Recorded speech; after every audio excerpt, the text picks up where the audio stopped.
Hi everybody, and welcome to a brand new episode of Video Game Dad, the show that's the offspring of an immortal being. I'm the VG Dad, and this of course is the VG Kid. I've often referred to the 5th generation consoles as the awkward teenage phase of gaming, and I stand by that statement. 3D games were making their big emergence, and there were a lot of kinks to work out. While most companies were taking full advantage of the new capabilities, some were sitting back and doing what they knew best, just better. Today's game is one that flies in the face of convention, in more ways than one. Today, we are playing Symphony of the Night! That's right, we are playing Castlevania Symphony of the Night for the PlayStation. Are you ready to get started? Alright, let's get to it. Any minute. There it goes. Our old friends Konami. We're playing Konami, we're playing Castlevania, horror spooky, vampires and scary guys, and monsters and werewolves. But first... But I'm not scared. C-A-T. C-A-T. Seriously, I should just start the game knowing that we are going to be playing as Cat. Because that's what we do. So this is a cool game. Journey back to 1792. Did I? No, it was a funny looking C. So what's cool about this game, this game actually takes place right after the previous Castlevania game, which is Castlevania Bloodlines, I think? I'm pretty sure that that's the name of it. Basically, this first scene, we are going to be playing... guys, I just had a birthday, and now I'm 7. That's true, she did just have a birthday. Her birthday was last week, as of recording, but as of time of release, it'll have been like a month ago. But there it is, there's... Oh, wow, that's pretty rough looking. That's the titular Castlevania. That's Dracula's home. Not really scary. No, but it looks kind of crummy because it's a PS1, and they were just like, we don't need textures today. For the majority of this game, you actually play as a completely different character, but you start out playing as Richter Belmont. He was the hero in Castlevania Bloodlines, and this game starts out with you playing the final scene of Castlevania Bloodlines. It's a really cool setup, and it was something that I didn't really get when I played this when I was younger, because I didn't really know what Castlevania Bloodlines was, because I think it was, oh yeah, we gotta appreciate this. This is a great voice acting. It was not by my hand that I'm once again given flesh. I was called here by humans who wish to pay me tribute. Tribute? You steal men's souls and make them your slaves. Perhaps the same could be said of all religions. Your words are as empty as your soul. Mankind ill needs a savior such as you. What is a man? A miserable little pile of secrets. But enough talk. How about you? There it is, guys. That's the line. That is the infamous Symphony of the Night line. This is it's a fun game, and it's really generally well made, but oh man, the voice acting. Oh man, the voice acting. I haven't watched Dracula before. No, we don't really watch a lot of vampire movies. Pretty much the only vampire stuff we really have in the house. Mommy watches a lot of Buffy. She really likes Buffy the Vampire Slayer. It's her favorite show. Well, probably of all time, I would say. I did watch a scary movie. Ow! You're a turd, Once Dracula. I did watch something scary, and the movie was called Coraline. Yeah, that's true. We did watch Coraline. It's a little scary. Yeah. It's not gruesome horror scary. It's just got some kind of weird, creepy imagery. I don't know. It's a fun movie. But anyway, this is Castlevania. So we gotta beat up Dracula. This is we're basically playing the final boss of the last game. And I'm actually doing kind of poorly right now. Because it's a little bit hard to play games and do good commentary. There's some mad jukes there. Dude, we don't even have him down to halfway. This is nuts. Whoops, well, it didn't even do anything. Ugh, fine. And there's Maria. She's the other protagonist in Castlevania Bloodlines. And she gives me her strength. You'll actually meet her. The story of this game basically, the main character is Alucard, and he is Dracula's son. And in case you didn't know, this is probably mostly for your benefit, VG Kid. Alucard is Dracula spelled backwards. and I guess it's supposed to be like a big mystery that he's Dracula's son, and you don't really find that out until later, maybe? I don't know, I can't really remember, but Alucard's a cool guy, and he's got cool long hair, and he's got a cool sword, and he's half vampire, half human. Half long hair. You do. You haven't said too much about this game. What do you think so far? I mean, we're only... Pretty scary. It's pretty scary. Well, we just beat him up. That's the end of the game. We beat the final boss.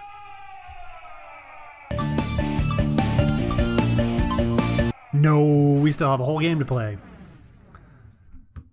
Oh. So we get to watch this really slow-moving text. I think we can skip it. It basically just tells you, yep, you want to read that? No. No, it was Richter Belmont, the legendary vampire hunter who succeeded in finally ending the menace of Count Dracula, Lord of the Vampires, who had been brought back from the grave by the Dark Priest. He's one bad mother. I'm talking about Shaft. Meanwhile, powerful forces were struggling for the soul of a man named Alucard.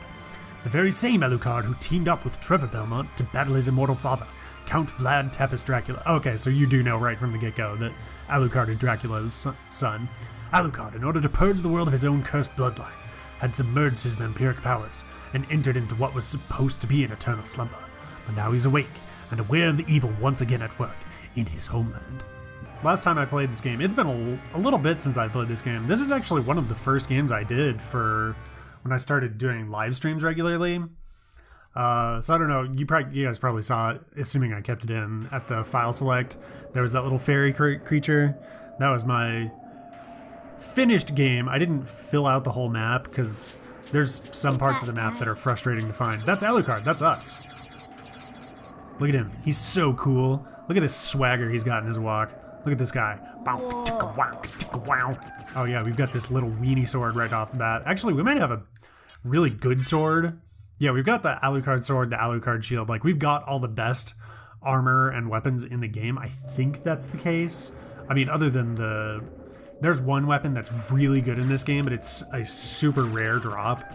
It's called the Chrysogrim, and it deals an insane amount of damage, and it moves really quickly, but there's only one enemy in the entire game that drops it, and you don't even meet that enemy until more than halfway through the game. And you can sit there and grind out this one enemy to get it to drop this one unique weapon. But it's, I don't know, I've never done it, but it kind of super breaks the game. And since we're half vampire, water actually hurts us. Because that is, I don't think it was in the Bram Stoker Dracula, but that was something that kind of became a thing, that vampires can't cross running water. And so there's a lot of that kind of theming and imagery. Since Alucard is half vampire, he has got all the half vampire weakness. He's got all the vampire weaknesses. He kind of got the crummy end, like, you know, Blade is another half vampire, which I don't expect you, VG Kid, to know what I'm talking about. Basically, Blade is a superhero in the Marvel universe, and he's a half vampire.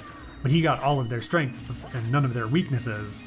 Whereas Alucard seems to mostly just be a vampire, and he's a half vampire in name only. So anyway, here's Death. What's up, Death? Alucard, what is your business here? I've come to put an end to this. Still befriending mortals. I'll not ask you to return to our side, but I demand you cease your attack. I will not. I will not. Shall regret those words. Who you will meet again. But first, you're gonna totally punk me. He steals all your good stuff, and now you're just weak. You are weak sauce. Like, you get it. It's kind of the Metroid Prime, I think, does this, where it starts you off being like super powerful and amazing, so you can like really see how much of a badass you're gonna be. And then something comes along and makes it so you don't get to have those powers. Alright, so we actually got a sword. So we can put it in our left hand or in our right hand. And actually the left hand and right hand have different buttons that you'll use, depending on What is that? What is what? Whoops. They look like little emojis. Well, this is just different armor that we can get. So like, we can get a helmet, we can get body armor, and these are cloak, other accessories, and we can have 2 extra accessories. We can have an armor and we can have a cloak. kind of like D&D. You get certain armor sets, and you get armor slots. And this is a cool thing that the game does. Like, you can access these other places that you won't even get to until much later in the game. But you VGP. can VGP, what does that mean? Video gameplay. Video gameplay. All right, fair enough. But anyway, it shows you these areas that you will find later in the game, so you can kind of have something to work toward. Through cracks? I am jumping through cracks, and there's our save point. Check out what happens when you save the game. It turns into a coffin. Data saved. Yep. So I do want to talk about the fact that we're actually playing, like, this is a PlayStation 1 game, but it's still a side-scroller. Obtained Cube of Zoe. I don't know what the Cube of Zoe does. Oh, me neither. Causes items to materialize.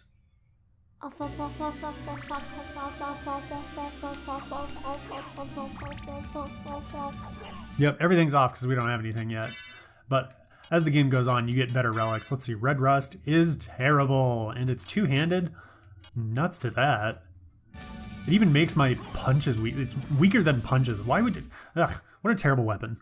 Alchemy Laboratory. This game is a side-scroller game, and it's kind of a bold thing that Konami did with this game. That is scary. Yeah, it's just a red skeleton. They're kind of chumps. They're not any worse than the regular. Ow, punk. They're not any worse than the white skeletons, but what the red skeletons do, watch this. So you think he's dead, right? Uh-huh. Nope, Chuck Testa. The red skeletons just keep coming back. Always. Always. Hide Cuirass. Okay, I'm not sure how to pronounce that word. Quirus? Cuirass? How do you think that word is pronounced? Quirus? All right, fair enough. Cool. Well, we've got some armor now, so we can take a couple more hits than we would before. Anyway, this game came out at a time when most game companies were making 3D games. So it's actually really, like, very interesting that they would do a 2D side-scroller. And I think it's very older than me. it is very older than you. This came out in the late 90s. Sweet, and we got a shield. Let's equip that shield. And there's a pot roast. The pot roast heals your health. You eat it, you go nom nom nom nom nom nom nom. Anyway, I think this game, I love this music. it's really great. I love the soundtrack for this game. It's super good. And that's another hallmark of the PlayStation. That is looks like that- a Ninja Turtle. It does kind of look like a Ninja Turtle. Ow, this dude is beating the crap out of me. Yes, I got my secondary weapon. Yeah. Anyway, the music is another hallmark of PlayStation games. Like, the fact that they had pixel graphics and side-scrolling, and they didn't go full 3D, it allowed them to produce better music. But the PlayStation just in general is capable of really good music. It's got a great sound chip, so it can do some great things. Like, it can do CD quality music. Like, one of the cool things about the PlayStation was that it was one of, if not the first console that you could actually put CDs into it and listen to them. So, you know, if you didn't have a boombox, but you had a PlayStation, you could get music CDs and you could jam out with your buddies and listen to all your cool rock and roll records.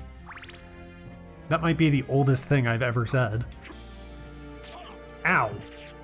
That little pooping bird bopped me. I'm not happy about that.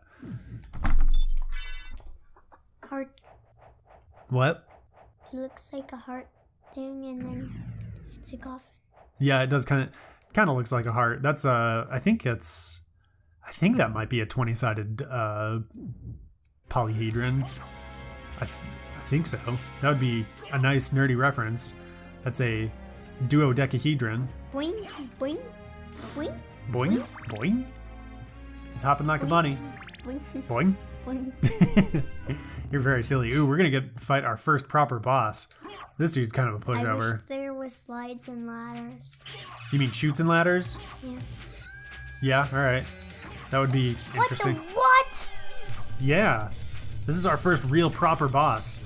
Like, that first boss when we fought Dracula, like, there's basically no way to lose. Like, as you saw, when we got all the way down to our last pip of health, Maria Renard jumped in and she was like, I'll use my animal powers or whatever to make sure you don't die. And then it was pretty cool. But after that, all bets are off. Like, this is real This is real tacos right here. I'm gonna try. I don't want to have to use the pot roast this early in the game. Oh, I made him mad. Oh, he's mad. Oh, he's very mad.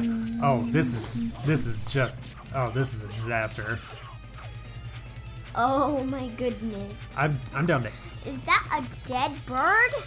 It kind of looks like it. He's kind of skeletal and weird looking. Oh my gosh.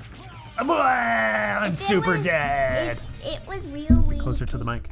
If it was real, we could put it in the skeleton museum. That's true. We do have a cool skeleton museum here.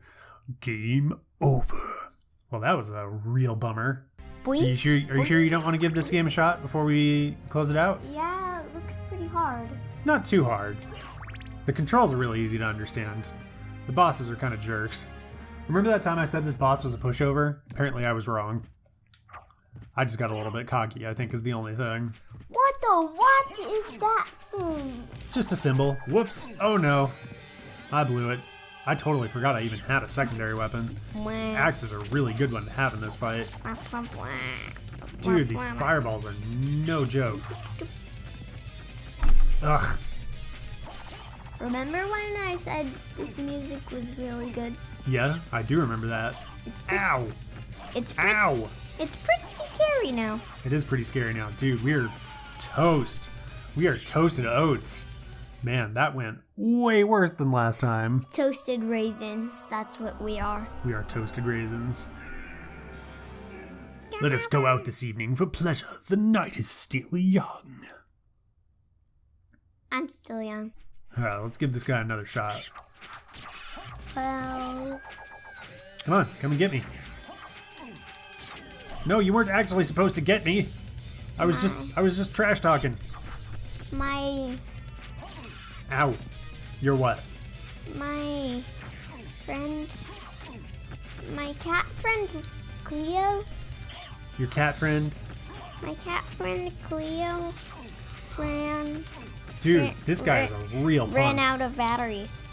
She died. Yep. Just look at her face. Okay, we got one. This guy's a pushover now that he doesn't have his bird friend. Or I guess he's just a winged demon. I don't know. Yeah, this guy is just... This is some hardcore Spark Mandrill syndrome right here. Ow! He looks pretty hard to do. He's not. I've got him backed into a corner, and now he is toast. He is toast with jelly. That's what you get for messing with us. That is what you get for messing with us. But hey, we got a life max up. And it healed us all the way back up. Yeah. That's what's up, boy. Alright, let's see what else we can find in this little castle. Saying yeah, in a weird way. Yep. So this is basically what the game is. You just kind of explore the castle. There's a bit of puzzle solving that comes later on in the game. I love puzzles. You do love puzzles. It's not traditional puzzles like you're thinking of, I don't imagine. It's more like using the right items at the right time and going to the right part of the castle to make sure that you get the good ending. Because there's actually 3 endings that you can get in this game. 25, 30. Anyway, this is our save point, and I think this is probably a good place to call this an episode, wouldn't you say? Yeah? Alright. Well, we'll see you guys in the outro. Goodbye. Alright, so after a little bit of time with Castlevania Symphony of the Night, what did you think? Pretty scary, but fun. Okay, so what did you like about it? We defeated the bosses. Okay, is there anything that you did not like? When the bosses bopped us. Fair enough. So what kind of rating do you want to give to this game? 5 cats wearing sunglasses. Alright, sounds good to me. This is inarguably a classic. Not just in the PlayStation library, not just in the Castlevania pantheon, but a classic. Full stop. An entire genre of games gets their name from this title, and it's easy to see why it has such a lasting legacy. It was a huge risk at the time to not make the next great 3D platformer, and for Konami, this paid off in spades. Not only is the gameplay super fun and engaging, it brings new things to the table while still keeping the same classic Castlevania feel. In addition, the soundtrack has some of the most memorable beats and hooks, and is filled to the brim with haunting, heart-pounding melodies. Do I even have to say it? Play this freaking game! That is all the time that we have for this week, guys. As always, we hope that you enjoyed this video. And if you're new here and you haven't already, Please subscribe. that's right, hit that subscribe button, and we will see you guys next time. Until then, keep playing. Bye.